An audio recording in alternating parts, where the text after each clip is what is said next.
خوش قسمت ہوں گے جن کے پیپر اچھے ہوں گے وہ جنت میں جائیں گے، کچھ بدقسمت ہوں گے جن کے پیپر برے ہوں گے وہ جہنم میں جائیں گے۔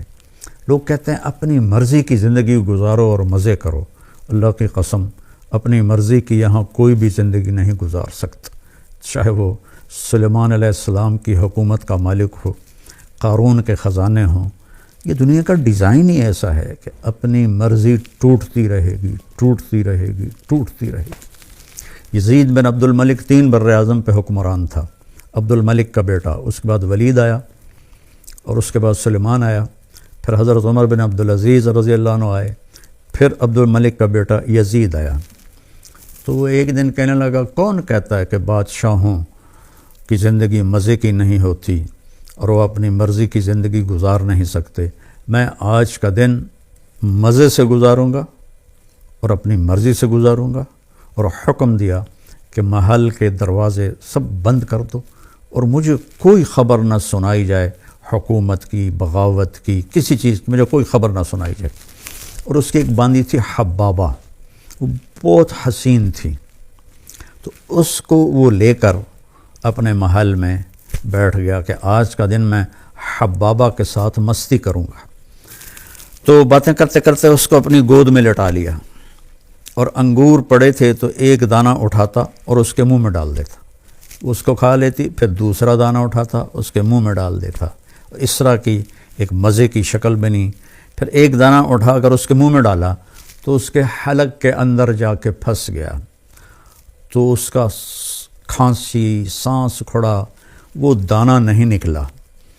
اور یہاں تک کہ وہ اس کے سامنے تڑپ تڑپ کے مر گئی، اور اس کا مرضی سے گزارنے والا دن سب سے زیادہ اس کے لیے خوفناک دن بن گیا۔ اتنا غمگین ہوا، 3 دن تک اس نے اسے دفن نہیں کرنے دیا، اس کی لاش سامنے رکھ کے بیٹھا رہا۔ تیسرے دن اس میں بدبو پڑنے لگی اور جسم گلنے لگا، تو پھر زبردستی اس کے رشتہ داروں نے، اس کے بھائی ہشام نے اس سے چھین کر اس کو دفن کیا۔ تو مرضی کی زندگی یہاں نہیں، آگے ہے، جہاں یہ میں آپ کے سامنے آیت پڑھی ہے کہ وہاں موت ختم، بڑھاپا ختم، بیماری ختم، غریبی ختم، فقر ختم، غم ختم، دکھ ختم، ہر قسم کی نیند ختم، نیند بھی نہیں آئے گی، ہمیشہ جاگتے رہیں گے۔ تو اللہ فرما رہے ہیں کہ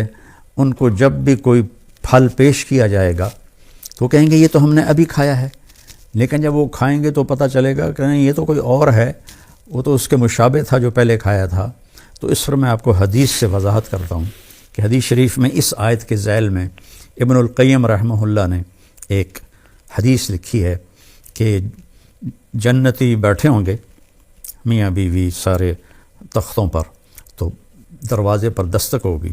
اور ایک فرشتہ، نوکر دروازہ کھولے گا تو ایک فرشتہ کھڑا ہوگا تھال لے کر، اور تھال کے اوپر ایسے کپڑا ہوگا، وہ کہے گا اپنے مالک سے اجازت دو، مجھے اللہ نے بھیجا ہے۔ تو اللہ کی طرف سے آیا ہوا بھی جنتی سے اجازت لے کے اندر داخل ہوگا۔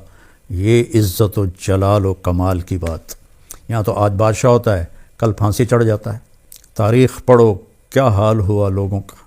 وہ اجازت دے گا تو آ کر اس کے سامنے ایسے تھال پہ رکھے گا، کہا جی یہ اللہ نے آپ کے لیے تحفہ بھیجا ہے۔ تو جب وہ ایسے اس سے کپڑا اٹھائیں گے تو کہیں گے او بھائی یہ تو ابھی کھایا ہے، یہ تو میری جنت کا پھل ہے، یہ تو میں نے ابھی کھایا ہے۔ تو وہ فرشتہ کہے گا کہ اللہ تعالیٰ فرما رہے ہیں کہ ذرا ایک ٹکڑا اس میں سے لے کر آپ چکھیں۔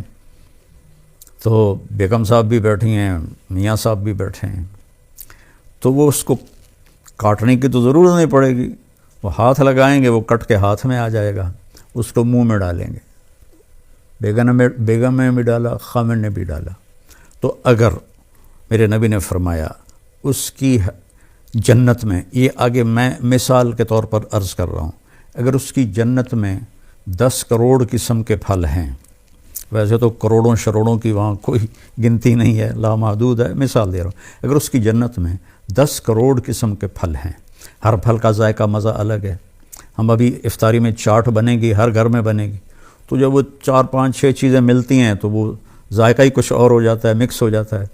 تو جب وہ اس کو منہ میں رکھیں گے تو ان کی جنت میں جتنے پھل ہیں ہر پھل کا ذائقہ الگ الگ الگ اس ایک لقمے میں اللہ انہیں محسوس کروائے گا، اور پھر آواز آئے گی وَأُتُوا بِهِ مُتَشَابِهًا، میرے بندے یہ اس کے مشابہ تھا، یہ وہ نہیں تھا جو تم کہہ رہے تھے۔ اور پھر مزے کی بات اس سے اگلی کہ دنیا کی سب سے بڑی نعمت عورت ہے مادی نعمتوں میں، اور عورت کے لیے سب سے بڑی نعمت مرد ہے مادی نعمتوں میں۔ تو یہاں ہم سب پیشاب پخانے میں بھرے ہوئے ہیں، ہر ایک کے ساتھ پیشاب بھی لگا ہوا ہے، پخانہ بھی لگا ہوا ہے، بیماری بھی لگی ہوئی ہے، موت بھی لگی ہوئی ہے، بڑھاپا بھی لگا ہوا ہے۔ تو وَلَهُمْ فِيهَا أَزْوَاجٌ مُطَهَّرَةٌ، تمہاری بیویاں ہوں گی پاکیزہ، نہ وہاں کوئی حمل ہوگا اور نہ وہاں کوئی ولادت ہوگی، اور نہ بڑھاپا آئے گا، نہ رنگ بدلے گا، نہ روپ بدلے گا، نہ جوانی ڈھلے گی،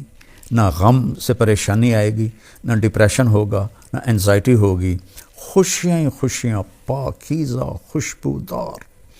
اللہ تعالیٰ جنت کی عورت، دنیا کی عورت کو جنت کی عورت سے 70,000 گنا زیادہ خوبصورت بنائے گا جنت میں۔ اور جنت کی حور کا حسن بتا دوں کہ یہ دیکھیں، یہ میری یہ انگلی کا یہ اس کو فنگر ٹپ کہتے ہیں، فنگر ٹپ، اور عربی میں اس کو بنان کہتے ہیں، اردو میں پورا کہتے ہیں، کہ جنت کی حور کا یہ پورا اس طرح سورج کو دکھا دیا جائے، جیسے لائٹ میرے سامنے ہے، اس طرح دکھا دیا جائے تو سورج اس کی انگلی کے پورے کے نور کے سامنے غائب ہو جائے گا، جیسے سورج کے سامنے ستارے غائب ہو جاتے ہیں۔ تو ایمان والی عورت کا حسن کیسا ہوگا، جو کبھی ڈھلتا ہی نہیں، کبھی ڈھلے گا نہیں، کبھی خواہشیں نہیں مٹیں گی، اب تو یار بوڑھے ہو گئے، اب تو کچھ ہوتا نہیں۔ تو ایک جگہ میں بیٹھا تھا، کافی پرانی بات ہے، تو ایک صاحب کے سامنے قورمہ آیا، وہ بوڑھے ضعیف تھے، تو میں پاس بیٹھا تھا، میں اس وقت کوئی 34-35 سال کا تھا، تو انہوں نے قورمہ اپنے سامنے سے ہٹا کرنا میرے سامنے رکھ دیا اور کہنے لگے لو بھائی کھاؤ، ہمارے تو کھانے کے دن بھی گئے اور نہانے کے دن بھی گئے۔ تو وہاں ایسا کبھی نہیں ہوگا، کبھی نہیں ہوگا، اور ویسے نہانے کی ضرورت بھی نہیں پڑے گی۔ تو وَهُمْ فِيهَا خَالِدُونَ، سب سے بڑی دولت، ہمیشہ ہمیشہ ہمیشہ ہمیشہ۔ کبھی کبھی میں سوچتا ہوں نا کہ نو اینڈ، کوئی انتہا نہیں،